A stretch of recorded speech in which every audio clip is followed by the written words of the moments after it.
What's up, guys? What's the first step in the home buying process, and why are the big grocery chains mad at Instacart? That's in this episode of the Strong Family Money Show. Let's go. What's up, guys? My name's Andres. This is the Strong Family Money Show, where we help men improve their fitness, their finances, and their families so they can become better fathers by sharing my experience in improving all three of those areas. If you do me a favor and visit our sponsor, freshcoffee805.com, delivering and shipping freshly roasted coffee to you direct to your doorstep. If you visit them, without them, we couldn't do this show. Anyway, back to the episode. Today,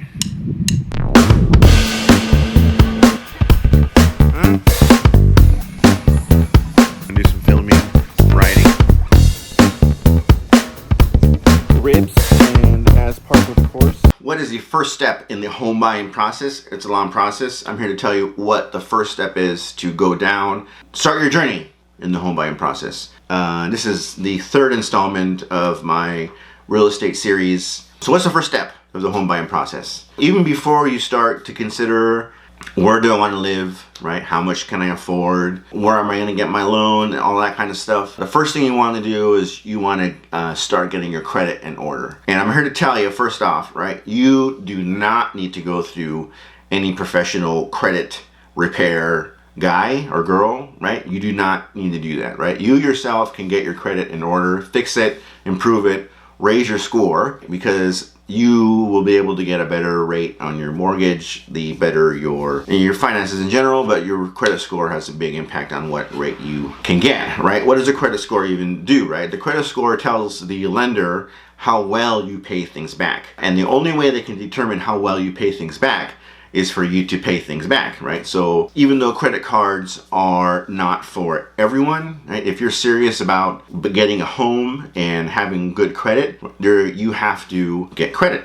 If you have no credit, zero credit, I would look for a credit card that has a good interest rate. And in the beginning, if you have no credit, then you're gonna get a very low balance, but over time you'll be able to, by using it, we'll discuss how you should use it here in a little bit, improve your credit score, and then they will improve your balance, your limit, and then it's a cycle of you paying off your card and you getting more credit. So if you have no credit at all, get yourself a credit card. The way my wife and I use our credit card is we put everything on it. We go to the grocery store, use the credit card. We go put gas in the car, credit card. Amazon, a credit card. But at the end of the month, we pay off the balance of the credit card. And over time, this use of credit and you paying back the credit doesn't really make the credit card company happy, because they really don't make any money off of you. But the credit reporting that they do shows that you can incur debt and you can pay off debt. Having a credit card to use it for that is a good practice, right? But if you are the type of person that uses a credit card and leaves balances on it, you should probably not have a credit card. You should probably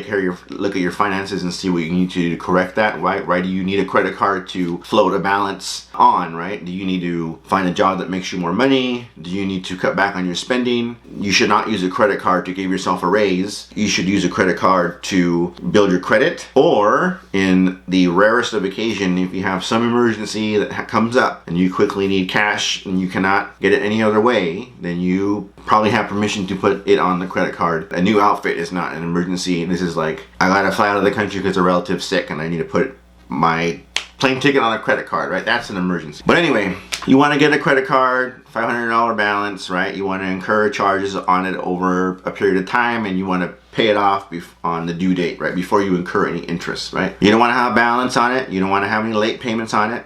You never want to make the minimum payment, right? You want to pay it off completely in full, 100%. You also want to pay your utilities and your cell phone and all that stuff. Any debt like that on time, right? Don't be late, because they get reported also, right? People can look at that stuff, right? This guy has a history of not making his payments. You want to... your credit score is really how well do you pay back your debt. That's all your credit score is. So that's one side of it. That's how you build your credit, right? You could also do that to improve your credit, right? Let's say you have a low credit score. What you want to do, and here in a few episodes, I'm going to have a method that we use to pay off some debt that we had when we were younger. And you're not alone in, we've all been in the same boat where when you were younger, we really don't know, if we weren't taught when we were young, we really don't know how to manage our finances, and we rack up some debt, right? Everyone gets that college credit card or whatever, the method we use to correct that situation. But there are methods you can use to to pay off all your debt. And oddly enough, you really don't want to have a period of time where you paid off your debt. You really don't want to have a period of time where you do not use your credit, because that will make your credit score go down, right? They're not using it, so why should we give them, continue to give them such a high score, right? It's something that you want to keep using over a long period of time. Improving your credit, debt snowball your debts, pay them off, then start using your credit card as a vehicle, or that's what you buy all your things on, and pay it off monthly, right? So you do the one, and then you do the one improves your score, the other one raises it, right? Oddly enough, when my wife and I were buying the home we live in now, they checked our credit multiple times. It was right at the end of the housing crisis, so at the bottom of the market, and we got a good deal on the home. So they were already, changed their practices from 2008, where they gave everyone a loan for whatever they wanted. So they were constantly asking us to justify our income. At that time, we were not as hip to the finance game as we are now. We thought it would be a good practice. We confused getting rid of debt with getting rid of credit. What we did was we paid off and closed our credit card, and we got dinged for it. So they had, they asked us, now you guys need more money, right? Your credit score went down because you paid off this card and closed it.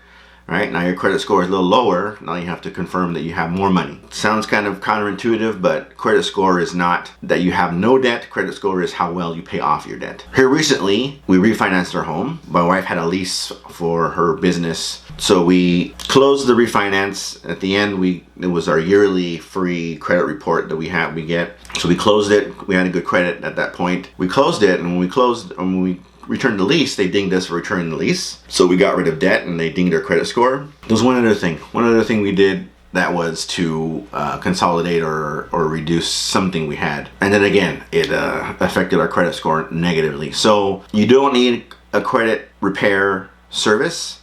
You can do this on your own. You have to be responsible with a credit card. It is a privilege, it isn't a right. But using your credit wisely is how you fix and raise your credit score so that you can qualify for a better loan for that house you want to buy. So that's the first step in the home buying process. Right there. Where's it going? Why do we have a lizard in our yard all of a sudden? Maybe because all of the plants we have. Maybe. This. So, are you gonna try and catch the lizard? Yeah. And then what are we gonna do with it? We can live with the wild again. In the wild again? Yeah. Catch and release. Catch and release. Catch and release. Cool.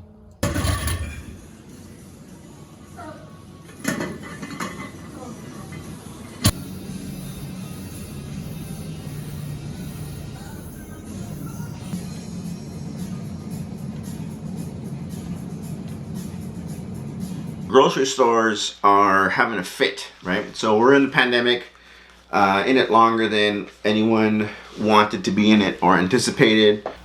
So grocery stores and restaurants, grocery stores were not prepared for the lockdowns and the social distancing and stay at home. Companies like Instacart have been around for a long time. Instacart is a grocery delivery service, right? They're like a Postmates or a Uber, but all they focus on is delivering food from your grocery store. So, side note, back when my kids were born, so in this home, so I have four kids total. 2012, we moved into this house, and my wife is at home. I was at work, so she used grocery delivery back in 2012. It's very convenient. At that time, it was kind of new. We didn't use Instacart. We used, the local bonds had their own service, but there's a surcharge, right? Because it's convenience, and anytime you have convenience, you have a surcharge. It costs money. If you don't want to do it yourself, you got to pay someone to do it. This is not really a surprise or that difficult to understand. It doesn't matter what you do. You can wash your own car for free, or you take it to the car wash and you pay the dude to wash it, and that costs you money. That's the way it works. So anyway, we used, and it was really, at least for the first two, now for the reasons that we're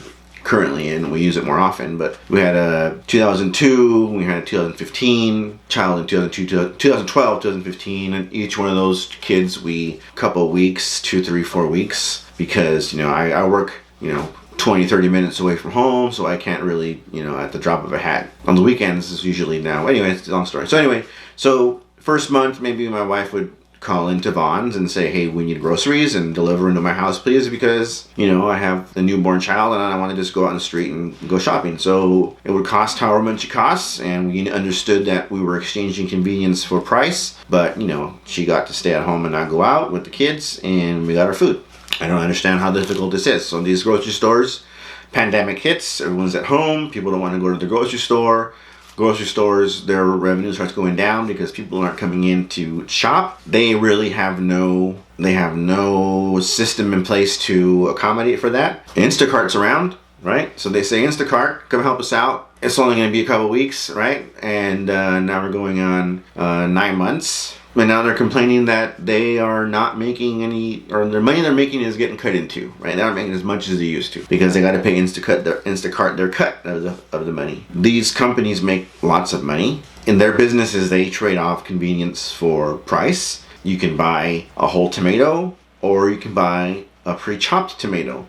And the grocery stores understand that they're going to charge more for the pre-chopped tomato because you're being convenient. So, I really have no sympathy for these grocery store chains that are complaining about how they're getting hosed by Instacart. It's really not Instacart's fault that they didn't have a mechanism to get food to people. I bet you now they will. Right before this was happening, places like Walmart were having pickup, right? You park in a spot and they bring you your groceries. They played that up here pretty well during the pandemic. My local Vons started doing the same thing.